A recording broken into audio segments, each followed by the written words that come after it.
The London Top Show is sponsored by Khata Book. Business हुआ easy. मैं बाद में दे दूं? देखिए, अब इनका सरमाने का दवा तो कोई है नहीं, लेकिन उधार वापस लाने का फार्मूला है। क्या? कैसे? खाता बुक डाउनलोड करिए, ये उधारी का रिमाइंडर भेजे और उधारी वापस लाए फटाफट। माथुर के पैसे आ गए। खाता बुक, बिजनेस हुआ इजी।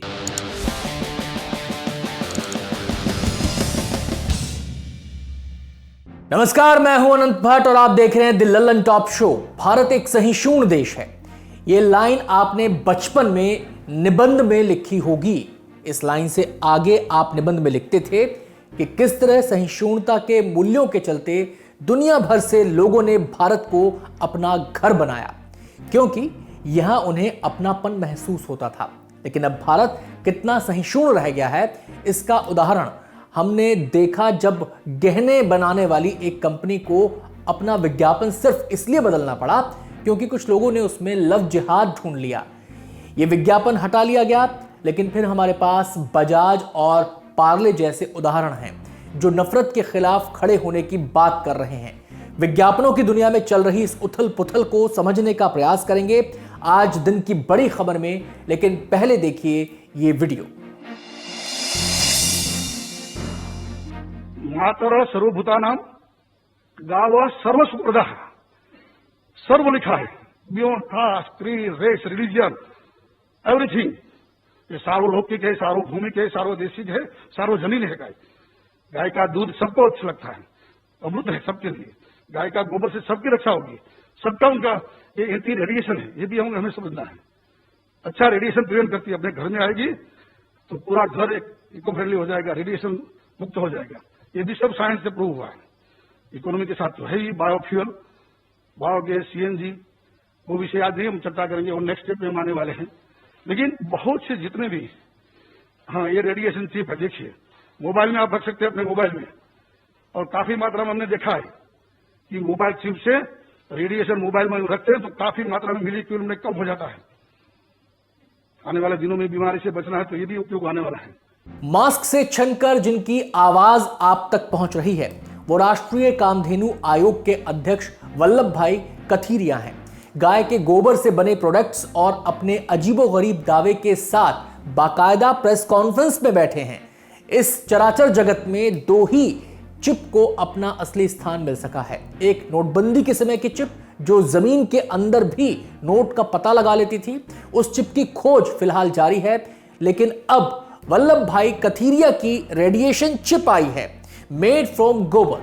उनका दावा है कि इसे साथ रखते हैं तो मोबाइल का रेडिएशन कम हो जाता है, बीमारियां दूर हो जाती हैं। उन्होंने अपनी बात को वैज्ञानिक आधार देते हुए आत्मविश्वास से कहा कि यह सब विज्ञान में प्रूव्ड है। राष्ट्रीय कामधेनु आयोग का कहना है कि देश में प्रदूषण को कम करने में गोबर के प्रोडक्ट काफी मददगार हो सकते हैं। गाय से जुड़े इस तरह के बयानों को अगर मिला दिया जाए तो एक लंबी चौड़ी फहरिस्त बन जाएगी।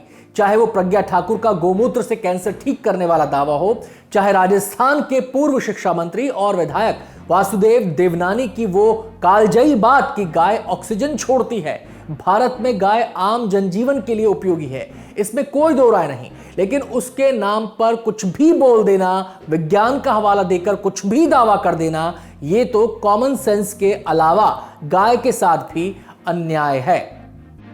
इन उल जुलूल दावों को यहीं छोड़ते हैं और बढ़ते हैं दिन की सुर्खियों की तरफ। पिछले 24 घंटे में कोरोना संक्रमण के 55,342 नए मामले सामने आए और 706 लोगों की मौत हुई। कुल मामले बढ़कर हो चुके हैं 71,75,881।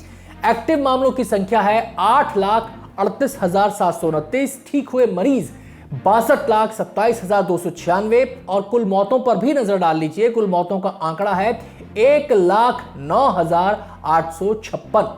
दूसरी सुर्खी यूपी के हाथरस मामले से जुड़ी है। मामले की जांच शुरू हो चुकी है।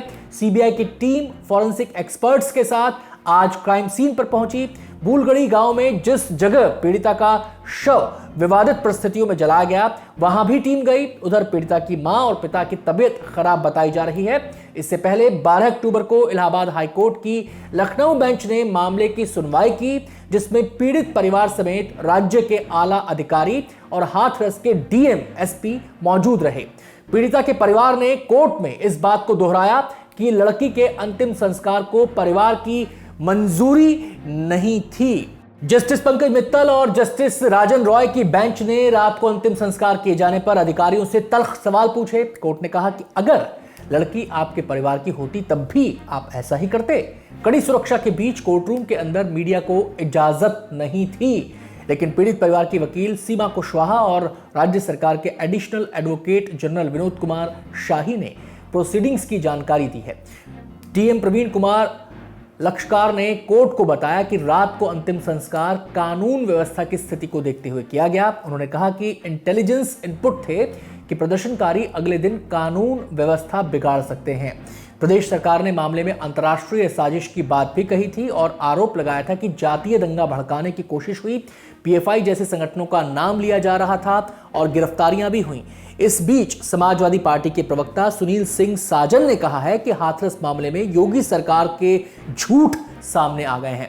उन्होंने कहा कि सरकार ने घटना में जाति आधारित दंगे, भीम आर्मी को फंडिंग और नक्सल कनेक्शन जैसी बातें जोड़ी, लेकिन सरकार ने कोर्ट में इन बातों का कोई जिक्र नहीं किया। सरकार सिर्फ एक ड्रामे की स्क्रिप्ट लिख रही थी और उसके पास कोई पुख्ता सबूत नहीं थे। केस की अगली सुनवाई 2 नवंबर को होगी।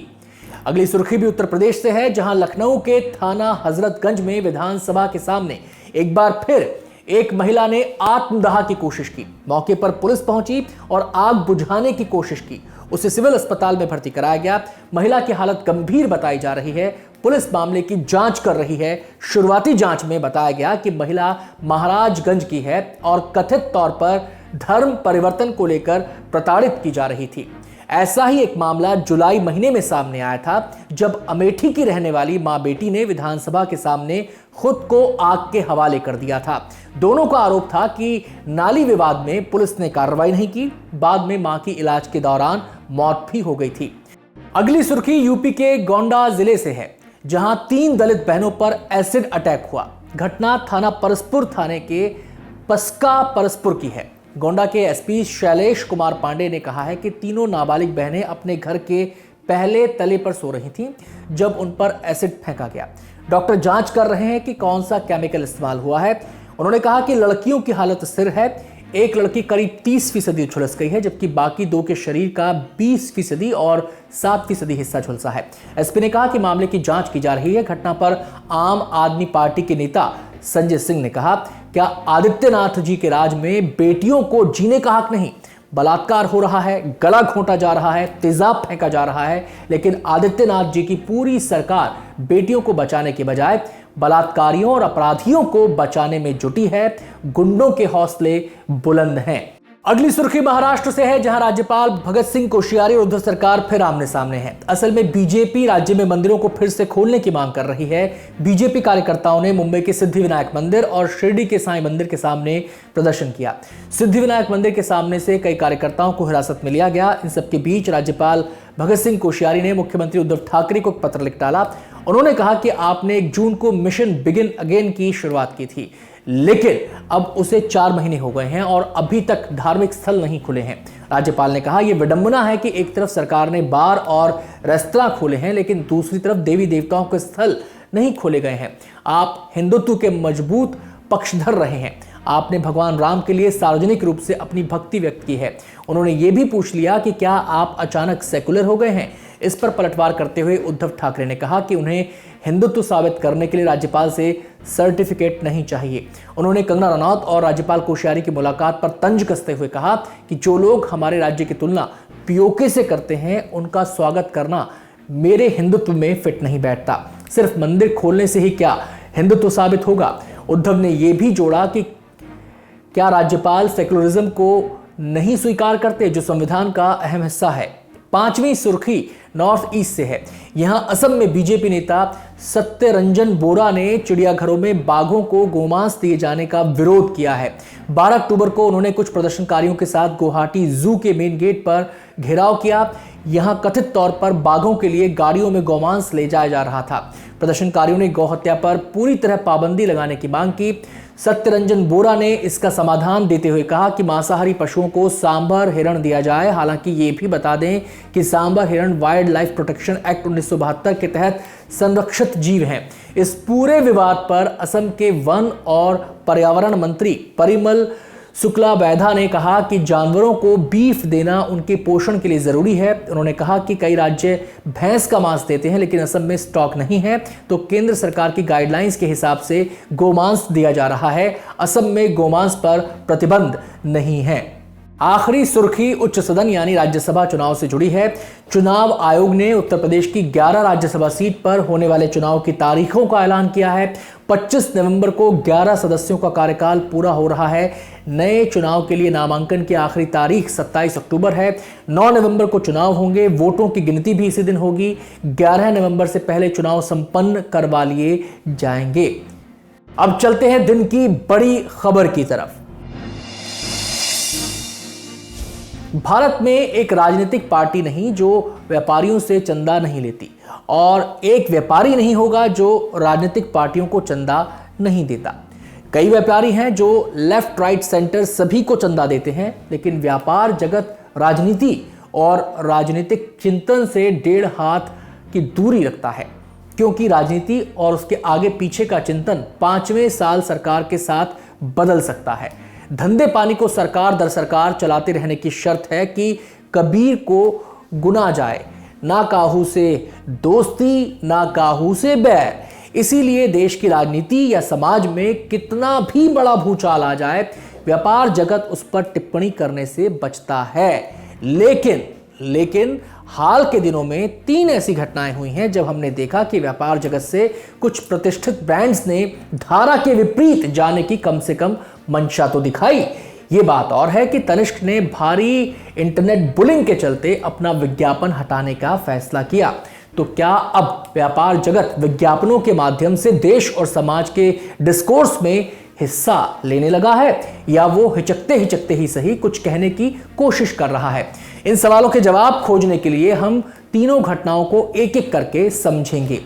पहला उदाहरण पेश किया राजीव बजाज ने। राजीव बजाज बजाज ऑटो लिमिटेड के मैनेजिंग डायरेक्टर हैं। भारत के 2 व्हीलर और 3 व्हीलर मार्केट में बजाज ऑटो अग्रणी कंपनियों में गिनी जाती है।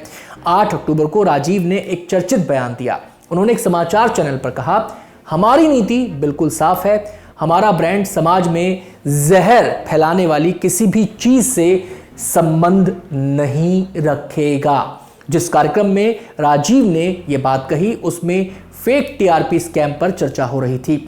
आप जानते ही हैं, मुंबई पुलिस ने हाल ही में पैसे देकर टीआरपी बढ़वाने के रैकेट को पकड़ने का दावा किया है। मुंबई पुलिस कमिश्नर परमबीर सिंह ने जो प्रेस कॉन्फ्रेंस की थी उसमें रिपब्लिक टीवी का नाम लिया गया था। राजीव ने अपनी बात में किसी चैनल का नाम तो नहीं लिया, लेकिन उन्होंने कहा कि बजाज ऑटो ने 3 चैनलों को ब्लैकलिस्ट कर दिया है। राजीव ने यह भी कहा कि उनकी कंपनी में एक टीम है जो सारे जरूरी मसलों पर निर्णय लेती है। वो ऐसे अखबारों और चैनलों की पहचान करने में सक्षम है जो समाज में नफरत फैलाते हैं। हम ऐसे माध्यमों के साथ खड़े नहीं दिख सकते, चाहे व्यापार पर इसका कोई भी असर पड़े। राजीव किस असर की बात कर रहे हैं, यह समझने के लिए पब्लिक रिलेशंस या पॉलिटिकल साइंस में पीएचडी की जरूरत नहीं है। समाचार चैनलों का अपनी अपनी सुविधा अनुसार किसी राजनीतिक विचार या फिर पार्टी के साथ ताल मिला लेना भारत में अब किसी को हैरान नहीं करता। जब राजीव 3 चैनलों को ब्लैकलिस्ट करने की बात करते हैं तो वो उन चैनलों के पीछे खड़ी पार्टियों की बात भी करते हैं। फेक टीआरपी पर मुंबई पुलिस की प्रेस कॉन्फ्रेंस के बाद ये हुए ट्वीट्स पर गौर करके आप इस बात को पकड़ सकते हैं कि कौन किस पाले में है। गल्फ न्यूज के लिए स्वाति चतुर्वेदी से बात करते हुए राजीव बजाज ने कहा कि मैं अपने बच्चे को एक ऐसा भारत विरासत में नहीं दे सकता जहां नफरत पनपती हो। दूसरा उदाहरण एक और नामी ब्रांड ने पेश किया है, पार्ले प्रोडक्ट्स। ये कंपनी वो पार्ले बिस्किट बनाती है जिसे क्लासिक का दर्जा प्राप्त है। मिंट से बात करते हुए पार्ले के senior category head Krishnarao Buddha ने कहा कि कंपनी उग्रता और विषाक्तता माने टॉक्सिसिटी फैलाने वाले चैनलों में अपना पैसा नहीं लगाना चाहती, क्योंकि ये कंपनी के ग्राहकों के हितों में नहीं है। बकौल बुद्ध ऐसी संभावना पर विचार चल रहा है कि विज्ञापन देने वाली कंपनियां साथ आकर न्यूज चैनलों को दिए जाने वाले विज्ञापनों पर अंकुश लगाएं, ताकि चैनलों को साफ संकेत मिले कि उन्हें अपना कंटेंट बदलना चाहिए। अब तीसरे उदाहरण पर चलते हैं, जो पहले दो उदाहरणों से कुछ अलग है, लेकिन यह भी एक बड़े ब्रांड से जुड़ा है, टाटा समूह। टाटा समूह के तहत एक कंपनी काम करती है, टाइटन, जिसकी घड़ियां बहुत मशहूर है और हो सकता है आप पहनते भी हो। टाइटन का एक डिवीजन है तनिष्क नाम से, ये गहनों का कारोबार करता है और देश भर में इसके शोरूम हैं। तनिष्क गहनों के लिए एक विज्ञापन बनाया गया। इसकी कहानी कुछ यूं है। बहू की गोद भराई होनी है, घर में सजावट चल रही है। जैसे ही बहू को झूले पर बिठाया जाता है, वो अपनी सास से कहती है, लेकिन माँ, ये रस्म तो आपके घर पर होती भी नहीं। देखने से यही लगता है कि बहू हिंदू है और सास मुस्लिम। सास जवाब देती है, पर बिटिया को खुश करने की रस्म तो हर घर में होती है। पीछे से आवाज आती है, एक जो हुए हम तो क्या ना कर जाएंगे। एक साधारण दर्शक को इसमें धार्मिक एकता का संदेश नजर आया कि धर्म प्यार से बनाए गए रिश्तों में आड़े नहीं आता। दो लोग अलग अलग धर्मों के होकर साथ हो सकते हैं और इसमें उनका परिवार भी उनका साथ दे सकता है। लेकिन इसी एड में ट्विटर के ट्रोल्स को लव जिहाद का प्रोपेगेंडा दिखाई दिया। ये बात आज तक साबित नहीं हो पाई है कि लव जिहाद जैसी कोई कवायद इस देश में कभी भी चली। ये धार्मिक कट्टरपंथियों के जहरीले बयानों की जगह कहीं और नहीं दिखता। बावजूद इसके ट्विटर पर तनिष्क को भारी ट्रोलिंग का सामना करना पड़ा। बैकआउट तनिष्क ट्रेंड करने लगा। आखिरकार तनिष्क ने यह विज्ञापन हटा लिया।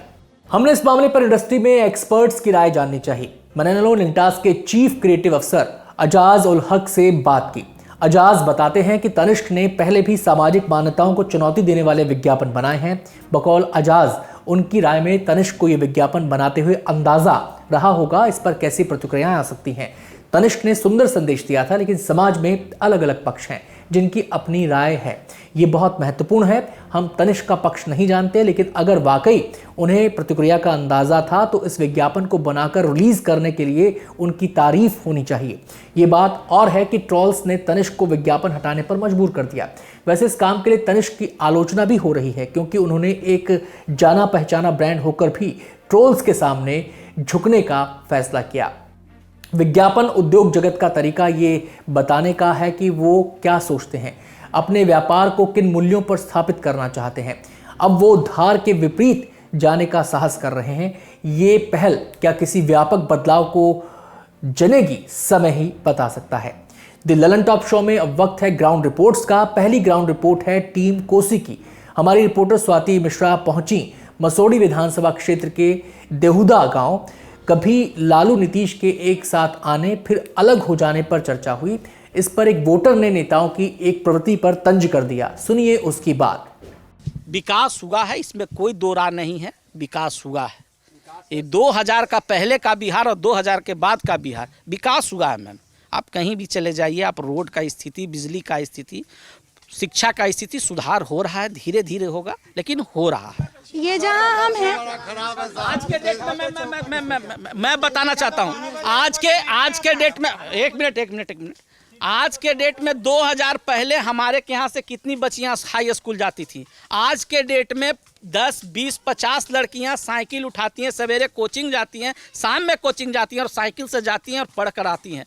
हाल में ही मैं हमने कहने का मतलब सरकारी शिक्षा में तो इतना बड़ा नीतीश कुमार की गलती है, इनको शिकायत है कि अंत नहीं कहा जाए, जितना बड़ा शिकायत होना चाहिए। हमारी टीम सोन पहुंची आरा जिले में बाबू जगजीवन राम के गांव चंदवा।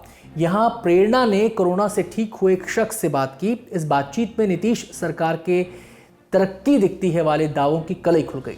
उसने अस्पताल और आइसोलेशन वार्ड का खस्ता हाल बयां किया। इस कोरोना महामारी में नीतीश जी और मोदी जी कोरोना से मरे हुए लोगों के मौत का जिम्मेवार हैं। इन लोगों पर धारा 304 गैर इरादतन हत्या का आईपीसी का केस चलना चाहिए, क्योंकि नीतीश कुमार जी ने पूरे बिहार के कोरोना मरीजों को उनके भाग भरोसे छोड़ दिया कि आपको अगर कोरोना हुआ तो जो है कि नहीं, आप अपने हिसाब से जाइए। हमको कोरोना हुआ था, हम इनके आइसोलेशन वार्ड में गए थे और हम उनके आइसोलेशन वार्ड में गए थे, हमको कोरोना हुआ था ना, वहाँ इनके डॉक्टर ऑक्सीमीटर से ऑक्सीजन नापते थे, ना बॉडी का टेम्परेचर नापते थे, और जिस घटिया किस्म का खाना खिलाया जाता था उस घटिया किस्म के खाना खा के टीबी होके आप मर जाइएगा। और जो तेजस्वी जी ने कहा है कि मंत्रिमंडल के पहले बैठक से पहले साइन से हम 10 लाख नौजवानों को रोजगार देंगे, तो इस सवाल पे, रोजगार के सवाल पे मोदी जी, नीतीश जी की सरकार फैल रही है। पूरा बिहार में जल्लाद राज है। ये जो लोग जंगल राज कर रहे हैं, नीतीश जी के राज में जल्लाद राज आ चुका है, और डे टू डे अपराध हो रहा है, हत्या हो रहा है, जो है कि बलात्कार हो रहा है। सौरभ द्विवेदी ने बात की जन अधिकार पार्टी लोकतांत्रिक के अध्यक्ष राजेश रंजन उर्फ पप्पू यादव से। इसमें उन्होंने बूथ कैप्चरिंग और कॉलेज में होने वाली गुंडई के किस्से बताए, सुनिए। बढ़िया संभ्रांत परिवार का लड़का है ना, अच्छी जमीन, बहनें सब अच्छी जगह, सब कुछ, लड़का स्कूल में पढ़ रहा, और एकदम से लड़के के ऊपर ठप्पा लगता है अपराधी का। स्कूल छूटा, पॉलिटिक्स में आ गए। लोगों ने कहा कि जहां से आप पहली दफा निर्दलीय जीते सिंघेश्वर से, लोगों ने कहा कि और जगह मतदान होता है, सिंघेश्वर में मत हरण हुआ, इतना बूथ कैप्चरिंग हुआ, इस तरह के इल्जाम लगते हैं। तो ये ट्रेजेक्टरी कहां से बदली, मतलब हुआ क्या था एग्जैक्टली कि पढ़ने वाला अच्छे घर का लड़का और एकदम से ऐसा ठप्पा लगा दिया लोगों ने, बाहुबली, बूथ कैप्चरिंग, ये वो ऐसे इल्जाम, और निर्दलीय विधायक बन गया? क्या था वो, बीच में हुआ क्या था एग्जैक्टली? आप स्कूल में थे, सब कुछ नॉर्मल चल रहा था, खेल कूद में एक्टिव थे, तेज तर्रार थे, फिर क्या हो गया अचानक? 35 साल कम्युनिस्ट त्रिपुरा में और बंगाल में सत्ता में रहे, तो कौन सी ठप्पा आपने लगा? क्या कहा, विचारधारा की पार्टी चल रही है। कम्युनिस्टों पर भी यही इल्जाम लगता है कि वेस्ट बंगाल में बूथ के ब्लॉक के लेवल पर एक क्रिमिनल सिंडिकेट जैसा बन गया था, जिसमें जो उनका सपोर्ट नहीं कर रहा था उसका काम नहीं होता। ममता बनर्जी पर भी यही इल्जाम लगता है। जी, जब आरक्षण की लड़ाई होती है उसके पहले और नारा शुरू होता है, ये आरक्षण कहाँ से आई, कर्पूरी की माँ भी आई, फिर जगदेव बाबू का एक संघर्ष आता है और नारा शुरू होता है, अब की बारी भादों में, गोरी कलाई कादों में। और उसी वक्त हाई स्कूल का एक टॉपर स्टूडेंट जो आनंद मार्ग के आनंदपुर स्कूल आनंदपल्ली से पढ़ने के बाद पूर्णिया का चलता है और उसकी तैयारी होती है अमेरिका जाने की। हाँ। और उसी वक्त एक सामाजिक संघर्ष की शुरुआत होती है और वहां से अचानक सीक्वेंस चेंज होता है और पप्पू यादव का जन्म। क्या सामाजिक संघर्ष, तो थोड़ा विस्तार से बताएं। आरक्षण के कई सारे मुद्दे और पूर्णिया में जातीय संघर्ष लगातार चल रहा था और मेरा पूर्णिया में पदार्पण हो जाना। अच्छा। और कर्पूरी जी का उस वक्त आरक्षण और वो नारा और समाज में तनाव और 18 साल 16 साल के लड़का के जीवन में पदार्पण। अब 22.5 साल में सभी लोग को टिकट मिली, इंडिपेंडेंट हमें लड़ना पड़ा।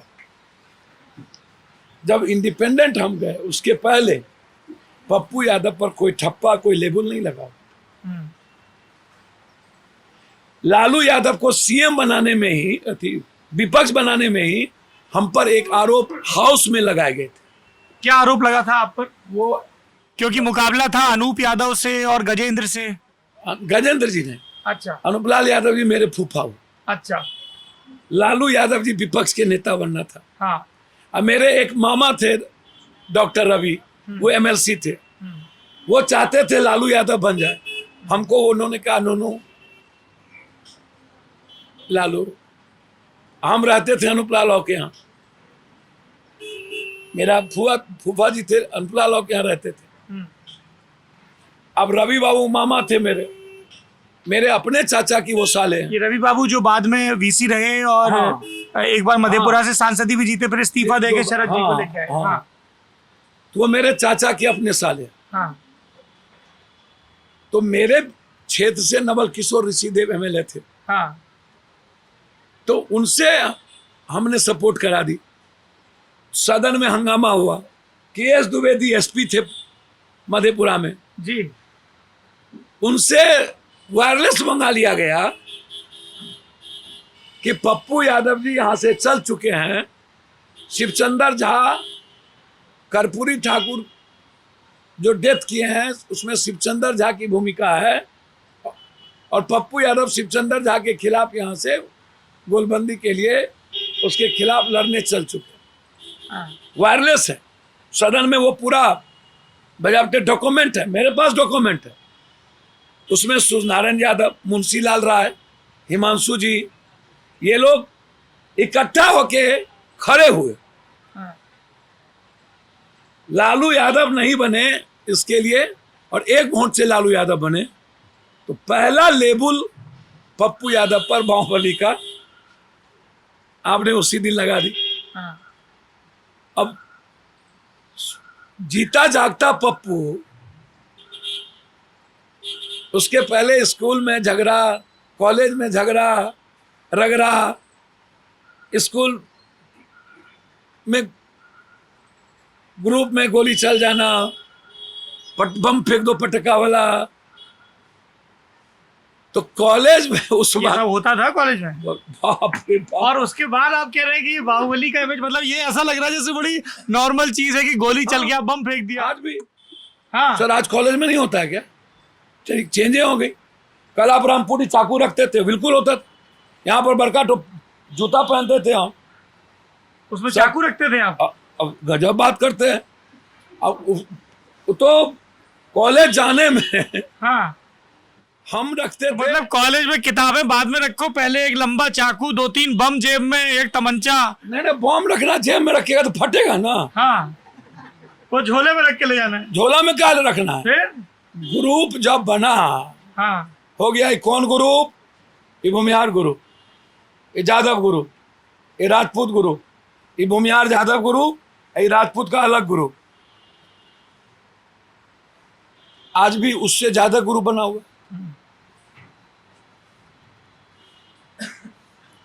अब कॉलेज में उस बार झंझट होता था, तो हम अपना माँ का जेवर बेच करके एक तो 3 नट खरीद, जेवरे बेच दिए रात। कॉलेज में लड़ाई लड़ने के लिए। बोला कि यहाँ पाइपगंज में, अब हमारे घर में तो ढेर लाइसेंसी राइफल बंदूक है। हाँ, अब अपने जमीन पर हम भागलपुर जाते थे, दरभंगा आते थे। जिला स्कूल के प्रोडक्ट थे, एक लड़का को दुकानदार मार दिया। जिला स्कूल से 400 साइकिल से हम लोग आके उस लड़के को बचा के ले गए। लड़का चला गया, हम धरा गए। अच्छा, आपने देखिए ये बताया कि बचा के ले गए, जो मार रहा था उसका क्या किया ये नहीं बताया। वही बता, वहाँ दुकानदार की बात बता रहे हैं। कुछ नहीं हो, उसको खुराक नहीं दिए? नहीं, कुछ नहीं, एकदम आराम से बाबू भैया कह के बिठा दिए। वो शटर गिरा करके उसको भीतर में बंद कर लेता ना। हाँ, तो उसको हम लोग 300-400 जिला स्कूल से आए, सब बिल्कुल गांधीवादी ढंग से बाहर धरना दे रहा होगा। वहाँ झंझट नहीं हुआ। हाँ। सच्चाई में आपको बता रहा हूँ। जब मैं वहाँ कॉलेज में कह रहा हूँ आपको, हाँ। कि उस वक्त ग्रुप होता था, जात का, धर्म का, अलग अलग जात। ये किसका चौक है? आरंसा चौक। कौन है? तो राजपूत का। ये किसका चौक है? गिरजा चौक। कौन चौक है? तो भूमिहार जादव का। ये किसका चौक है? तो रजनी चौक। कौन है? तो बनिया का। ये किसका चौक है? तो लाइन बाजार। किसका है? तो मुसलमान का, मियाँ जी का। तो चौक भी जात में बदला हुआ था। अच्छा, तो जो परिस्थितियां थी, अब उस वक्त ना तो कोई केस था ना कुछ था। कॉलेज में जीतने वाला स्कूल का प्रीफेक्ट, कर्पूरी जी, और सामाजिक वर्ग संघर्ष का चेंज होना, और समाज बैकवर्ड फॉरवर्ड की ओर कदम बढ़ा चुकी थी। और उसी वक्त 16 साल के पप्पू यादव का पदार्पण होना। अब कोई आदमी एक बैलेट पेपर पर ठप्पा नहीं मार सकता है, और बूथ कैप्चरिंग पुलिस करती है, सरकार करती है। जिसकी सरकार और पुलिस ना हो, वहां बूथ कैप्चर नहीं हो सकता किसी भी की। आप ये कह रहे हैं कि बिहार में जितने भी पहले रजिस्टर्ड दर्ज बूथ कैप्चरिंग से लेके 50-60 से, और उसके बाद जितने, इसी पटना में जहां हम बैठे हैं, यहाँ का चुनाव कैंसिल हुआ 1991। जी, पूर्णिया का हुआ। तो आप ये कह रहे हैं कि ये सब पुलिस प्रशासन ने किया, राजनीतिक कार्यकर्ताओं ने नहीं किया? सर हुआ ही नहीं ना बूथ कैप्चर। हाँ। पप्पू सिंह हमारे खिलाफ चुनाव लड़ रहे थे जी। और एनके सिंह वहां पर फिनांस सेक्रेटरी था। हाँ। और बिहार का सबसे बड़ा जमींदार और 14 IAS IPS उसके घर में, हाँ। खानदान में। और उससे मेरी लड़ाई कुर्सेला एस्टेट, मेरी लड़ाई एनके सिंह एस्टेट, 7 एस्टेट तो हमसे लड़ा बचपन में सर। हाँ। सारे एस्टेट तो लड़े। बूथ कैप्चरिंग नहीं होता था? नहीं हो सकता सर, पुलिस नहीं चाहेगी, नहीं कर सकता कोई। बहुत सारे वीडियो एविडेंस उपलब्ध हैं, तमाम जो उस समय न्यूज़ ट्रैक या जो दूसरी इस तरह की एजेंसीज थी जिसमें वीडियो कैमरे पे नजर आ रहा है कि किस तरह से लोग। सर वो सत्ताधारी, मैं तो कह रहा हूं, आप कुछ जगह हंगामा कर लेंगे, वोट नहीं गिरवा पाएंगे। हंगामा हो सकता है। किस तरह का हंगामा, क्या टैक्टिक होती थी? आप वोट कम कर देंगे, वोट प्रोसेडिंग कम कर देंगे। जिस वोट कैसे बम गिरा के, क्या करके? वोट पर आपका नहीं है, हंगामा करिएगा, वोट प्रोसेडिंग कम हो जाएगा, महिलाएं नहीं निकलेगी। तो विपक्षी के बूथ पे लेकिन आप वोट नहीं गिरवा सकते हैं, एकदम नहीं। बैलेट नहीं छपता था? नहीं गिरवा सकते हैं सर। जब तक पुलिस आपके नहीं हो, आप तो पुलिस आपके साथ थी? सत्ता किसी और की, पुलिस मेरे साथ होगी। पूछ रहा हूं मैं, तो आपको भाई तो बताना मैं है। आपसे पूछ रहा हूँ, मेरा संघर्ष ही शुरू हुआ सत्ता। लोग बोले कि सिंहेश्वर में आप ही की सत्ता थी। सर सत्ता आपका, आपके परिवार सर का, पूरा समर्थकों का कांग्रेस, रसूख। सर परिवार या मेरा या चीजों का 2 तरह से बूथ कैप्चर होता। या तो 90% जनता आपके साथ वहां हो, तो 100% छाप लो। नहीं, वो दूसरे का वोट भी गिरा लेता है। हाँ। 60% जनता आपके साथ हो तो 20% दूसरे का वोट पैर, हाथ पकड़ के, पैर पकड़ के, या वोट कगरा किसको दोगे? कगरा देवी, कगरा देवो, तोरे दवा तो तू ना घर पर तोर वोट गिरा देवो। अच्छा, ऐसे होता है पहले जो होता था, मैं वो आपको बता रहा हूं। जी जी। कगरा देवी रे नुनू, कगरा दे मालिक तोरे देव दो कदिल जब 10 छोड़ा गिरा दे। तो पहले 10 आदमी तय करता था, 10 तो छोड़ा गिरा देगा। बूथ कैप्चर नहीं हो सकता है सर, नहीं हो सकता।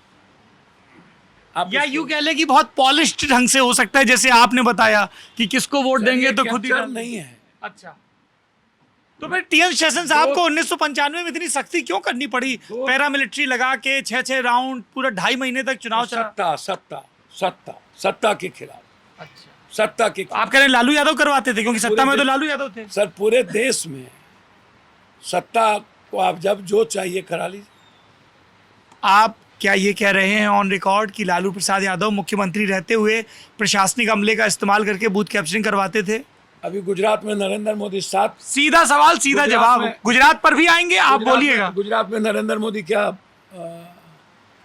700 सीट ज्यादा है, हाँ, अपने दम पर जीत गए क्या? 700 सीट? 7 सीट कांग्रेस से 7 सीट ज्यादा जीते ना, जी, अपने दम पर जीत गए क्या? जहां सबसे ज्यादा विरोध था, अपने दम पर जीत गए क्या? आप कह रहे हैं वहां भी बूथ मैनेज हुआ? सर मैंने आपको पहले ही कहा, हाँ, कि बूथ कैप्चरिंग या तो सत्ता करा सकती है, या तो जहां जनता जिसके साथ 80% है वहां पर आप सीक्वेंस पैदा करके। तो आपके साथ जनता थी और आप जीत गए। द ललन टॉप शो में आज के लिए इतना ही। चलते चलते आपको सुनाते हैं जनता के शायर कवि अदम गोंडवी की गजल। हिंदू या मुस्लिम के एहसासात को मत छेड़िए, अपनी कुर्सी के लिए जज्बात को मत छेड़िए। हम में कोई हूं, कोई शक, कोई मंगोल है, दफन है जो बात, अब उस बात को मत छेड़िए। अगर गलतियां बाबर की थीं, जुम्मन का घर फिर क्यों जले? ऐसे नाजुक वक्त में हालात को मत छेड़िए। है कहां हिटलर, हलाकू, जार या चंगेज खां? मिट गए सब, कौम की औकात को मत छेड़िए। छेड़िए एक जंग मिलजुल कर गरीबी के खिलाफ, दोस्त मेरे मजहबी नगमात को मत छेड़िए। घुटना, कंधा या कमर, चाहे जैसा हो दर्द, डॉक्टर ऑर्थो आपको देता है दर्द से पूरी आजादी, एक भरपूर जिंदगी।